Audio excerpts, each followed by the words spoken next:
समग्र भारत वर्ष रे द्वितीय अयोध्या भाव में परिचित लाभ करथिबा ओडिशार नयागढ़ जिल्लार अवस्थित फतेहगढ़ से श्रीराम पहाड़ उपरे आज आम उपस्थित रही।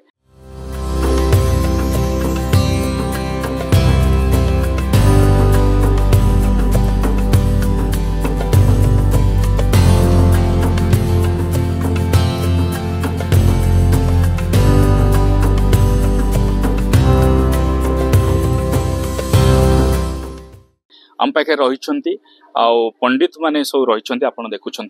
एवं जो रामचरित मानस कार्यक्रम रही आसंता 6 तारिख में रामनवमी उत्सव अनुष्ठित हो पंडित माने रही किभली भाव में कार्यक्रम जारी रही और विशेष भाव में जो बाबाजी महोदय माने रही श्रद्धालु माने रही साधु माने रही से माने कौन सब कार्यक्रम करुछंती एवं आज चतुर्थ दिवस रे कौन सब कार्यक्रम ठाकुर रही से संपर्क में बुझी ना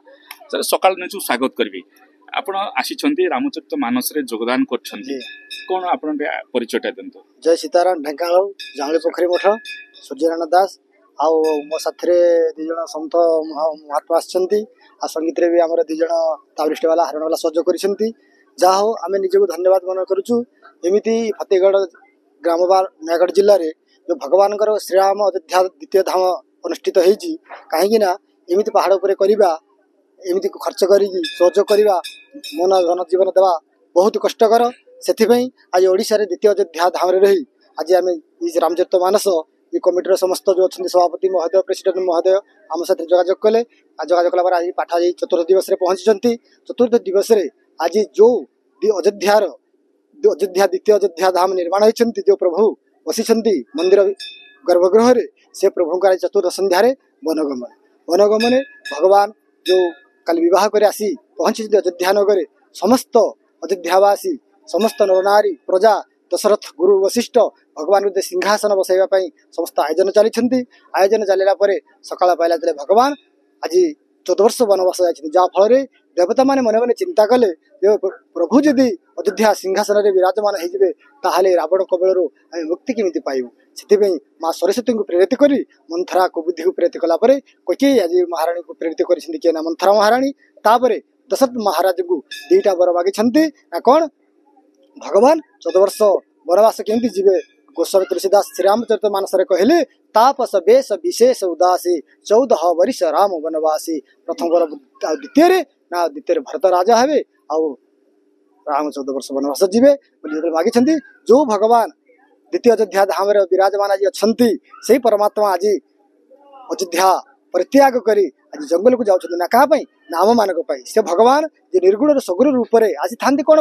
ना आम मान रावण कुंभकर्ण दंतवक्र शिशुपाल हिरण्य हिरण्याक्ष या तो मारिबा हूँ भगवान का गौन कारण मुख्य कारण हूँ कौन ना सो केवल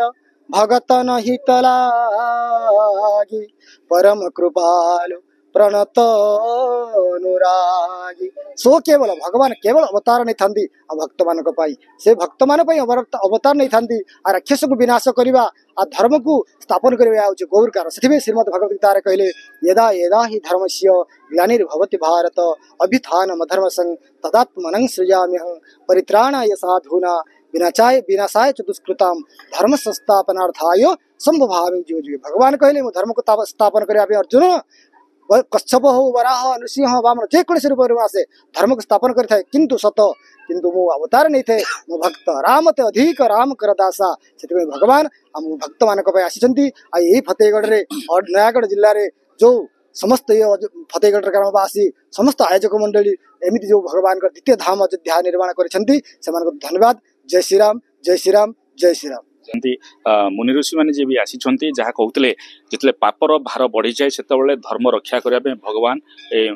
पृथ्वी पृष्ठ को हल्ई था सुंदर भाव रामायण जहाँ कथा रही व्याख्या करते आम पाखे श्रद्धालु जोड़ी पचार कौटू आसते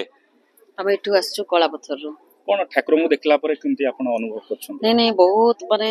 एक तो परिवेश बहुत बढ़िया आउ गोटे माने यूनिक जिनस एठी करिसंती जे आकु एते उद्योग करके एते कष्ट करके करछंती गोटे एते उच्चा हाइट रे ठाकुर को बसैबा आ ठाकुर को मूर्ति को देखला परे माने अनेक मूर्ति देखिछु किंतु गोटे अलग प्रकार अनुभूति आसुची आ एते जो परिवेश को देखले मध्य आ गोटे हृदय रे जोठी भक्ति भावना नथिले मध्य से छाए छाए आपे आपे आसी जाउची बहुत बहुत बढ़िया लगुच। भक्त आछंती भगवान कथा को ये हूँ भावर कथा एवं जितेबले भगवान को भक्त आखि सहित आखि मिसई दर्शन करुच्ची कोटि ना कोटे आत्मतृप्ति मिलूँ और आशीर्वाद मत लगे आम पाखे रही श्रद्धा जोड़ी होती प्रतिज्ञा नवा आज आप परिचयटा। मो ना मनोज कुमार महापात्र मो अति निकटस्थ ग्रामर किंतु आज मु श्रीराम मंदिर गोटे अलग उद्देश्य आसती मो प्रतिष्ठा दिवस विगत 14 मास भितर मु बहुत थर ये आसी कारण यार जो चारुचित्रपटर जो मनमुग्धकर परिवेश थरे जी भी देखला बार बार आसवा को निश्चित मन कर कहीं सुंदर तृप्तिर जमी अवसाद ना जिते देखुले नुआ दिशुताई से तृप्ति भितर श्रीरामकर अवस्थान ये कहीं रखी ना मन है मनर प्रभुंर निर्देश है ये मंदिर है सी आसिक अवस्थान कले जे कि मोर एरिया रे समस्त लोक को सुदर्शन दे समस्त को कृपा लाभ मोटू करूँ यही चिंता करी आज श्री रामचंद्र ये अवस्थान कर प्रतिष्ठा दिवस आज पर्यंत मुझे श्रीराम मध्य आज गोटे नूतन रूप से आसी आज गोटे पुरी जगह चाकर संघ तरफ उपदेष्टा हिसाब से आसी दर्शन करने विगत प्रतिष्ठा दिवस आम संघ तरफ गोटे जगन्नाथ टंक तोराणी व्यवस्था रखी प्राय सका संध्या पर्यंत आम ये भक्त मान आज से उद्देश्य आसती ट्रस्टी निकट को किसीटा स्थान स्थान मिले आम आगामी रामनवमी दिन सका संध्या पर्यंत से जगन्नाथ प्रसाद को आम सनातन धर्मीय अति जो मैंने जगन्नाथ है श्रीरामचंद्र को भल पाँच सनातन धर्म को भल पाँच से लोक आवारनेस करने आउ माने जगन्नाथ प्रति आकृष्ट करने आम विभिन्न व्यवस्था मनरे चिंता कर रखीचु टंग तोराणी सहित भगवत गीता निर्माल्य गंगाजल ये सब फ्री अफ कस्ट आम बांटिकी जगन लोक मध्य सनातन धर्मर मनर आवेग वृद्धि करने ये चिंताधारा आसती आज जहाँ हो खुशी लगे श्रीराम मंदिर अयोध्या द्वितीय अयोध्यार सभापति सहित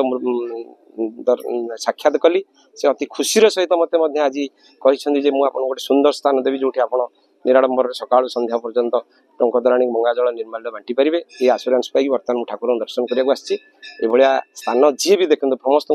अनुरोध करुच्ची ये स्थान को थरे निश्चित जीवन में थे बुलाक आसतु जदि आप अयोध्या जापार ये अयोध्या कौन गुण कम न ताहूँ अधिका आप आनंद उपभोग करेंगे और समस्त भक्त मान अनुरोध कर निश्चित भाव रामनवमी दिन आसतु और रामनवमी दिन आसी ये दर्शन करूँ और श्रीराम कृपा लाभ करूँ। जय श्री जगन्नाथ जय श्रीराम। अति सुंदर कथा जहाँ कहते जड़े श्रद्धालु आसुले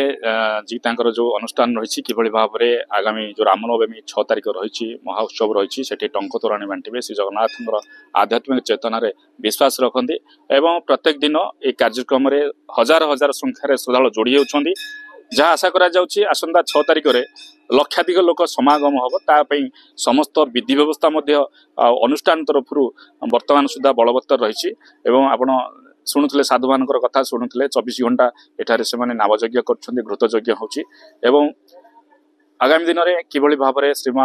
राम मंदिर को श्रद्धालु मैंने आसवे से नहीं समस्त सुव्यवस्था पुलिस प्रशासन पक्षर जारी रही